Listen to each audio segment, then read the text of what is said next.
में गार्ड है। उसमें गार्ड क्या है कंज्यूमर के लिए?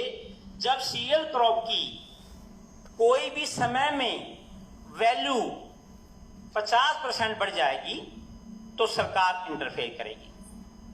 सब्जी और फ्रूट की वैल्यू अगर बढ़ जाएगी, थोड़ा पड़ा है, मैं रॉन्ग भी हो सकता हूं कुछ आंकड़ों में, अगर सब्जी, फ्रूट और वेजिटेबल, दूध, पानी आदि की वैल्यू 100% बढ़ जाएगी तो सरकार इंटरफेयर करेगी।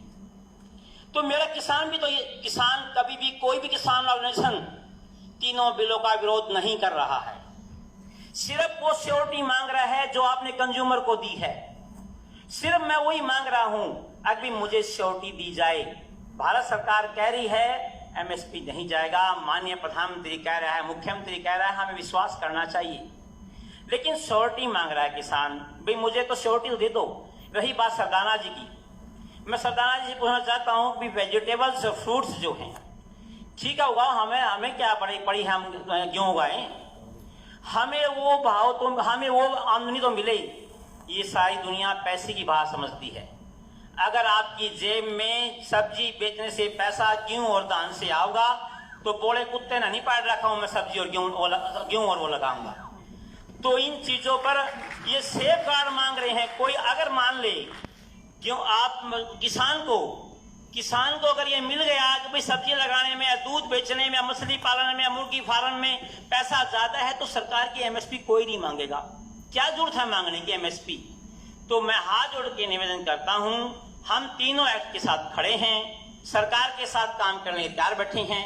इतना ये जो नदी चल रही है ना, जिस पे हमें चलाया है, जिस रोड पर सरकार ने हमारी 4 पुस्तों को चलाया है, वो हमारे खून में रम चुकी है। उसके पैरेलल नदी बनाओ आप, नदी को मत रोको, उसके पैरेलल नदी बनाओ आप। मुझे भाव दो, मेरी सब्जियों को, मुझे मार्केटिंग के गुण सिखाओ, मैं अपने आप छोड़ दूंगा इन चीजों को।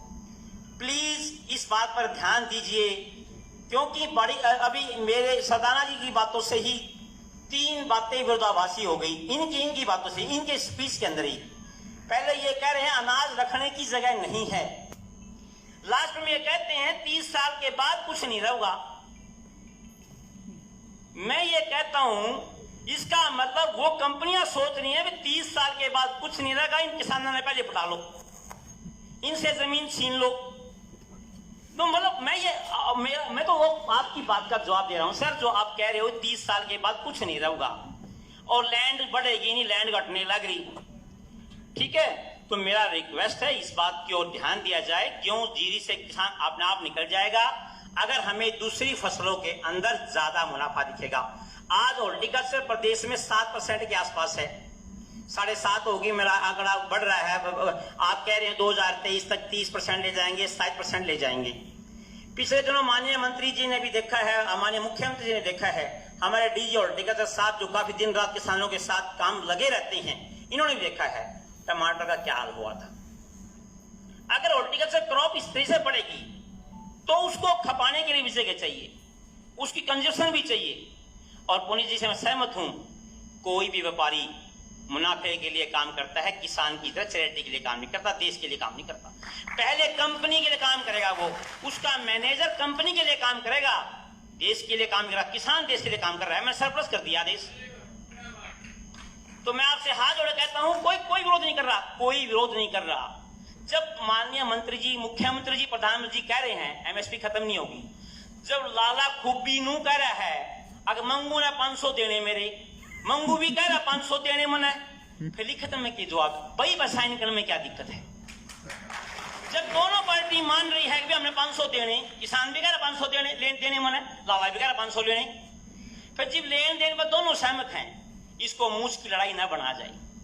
माननीय प्रधानमंत्री के सामने भी निवेदन किया जाए, हाथ जोड़ के प्रार्थना आपसे, आप हमारे प्रदेश के नुमाइंदे हो, हमारे देवता समान हो हमारे लिए, और आपकी ईमानदारी पर और मंत्री जी की निष्ठा पर किसी को कोई संदेह भी नहीं होना चाहिए। लेकिन फिर भी ये बच्चे आपके, इनके मन में संशय है, संशय नहीं, पक्की संशय है, ये झूठी संशय नहीं है, क्योंकि कॉर्पोरेट कभी किसी के देश की भलाई के काम करता, पहले कंपनी फिर देश, किसान के लिए पहले देश फिर अपना।